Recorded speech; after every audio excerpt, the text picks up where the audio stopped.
Poem 5, father to सन। एक father और बेटे के बीच की कहानी है poem.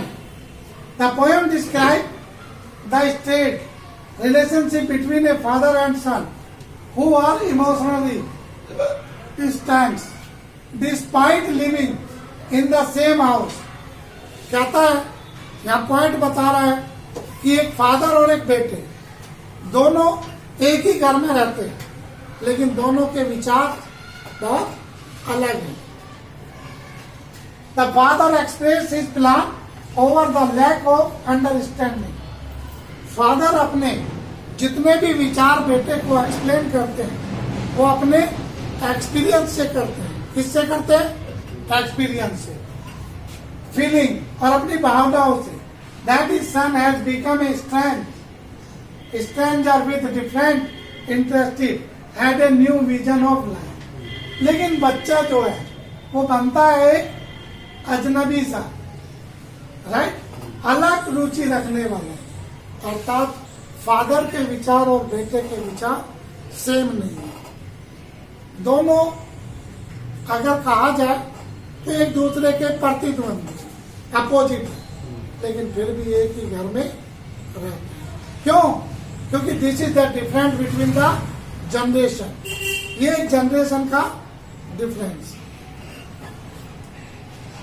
He lament that his attempt to communicate with his son are often meet with silence and regret not being able to connect with him as he did when his son was a child.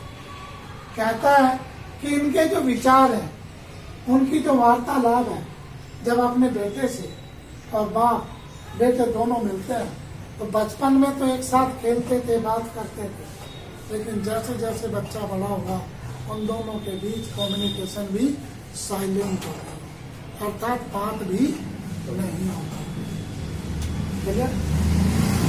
The father use A metaphor of a seed to express his regret that their relationship, though nurtured, did not grow as is accepted।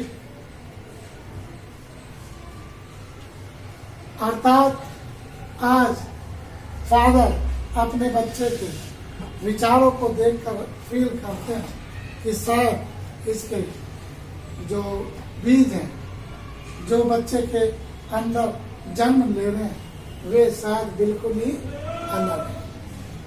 अर्थात मेरा बच्चा ऐसा लगता है कि मेरे बीच से नहीं है।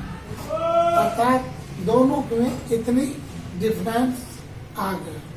अर्थात बाप को बिल्कुल नहीं लगता कि ये मैं हूँ, क्योंकि कहते हैं कि माँ बाप अपने बच्चे में अपनी परछाई देखते हैं या अपने बच्चों में अपना बचपन देखते हैं। He mentioned the biblical prodigal son to show his willingness to forgive his son for any losses provided he comes on। अर्थात उसके बच्चे को कुछ भी लॉस होता है, नुकसान होता है या कुछ भी प्रॉब्लम होती है तो वे घर वापस आता। The poem concluded that with a note of hope as the father realized that both he and his son suffer from the separation। और पापा को ही, माँ बाप को ही रियलाइज होता है कि वे अपने बच्चे को सही तरीके से नहीं पाल पाए या उनकी परवरिश नहीं कर पाए। अर्थात माँ बाप भी बच्चे की फीलिंग्स को समझते हैं, बच्चे माँ बाप की फीलिंग्स को नहीं समझते। Same the wishing to maintain their relation even as their hand remain empathy when they try to reach out, और एक दूसरे को समझने की कोशिश भी नहीं करते। दोनों ही अपनी अपनी बातों में बिजी रहते। ये सेंटेंस क्या था? This is the difference between the son and father. ये क्वेश्चन आपको करने और इन क्वेश्चंस को करके लाना, साथ में ये लिखने भी है कॉपी में और चेक भी करना, राइट? Okay bye.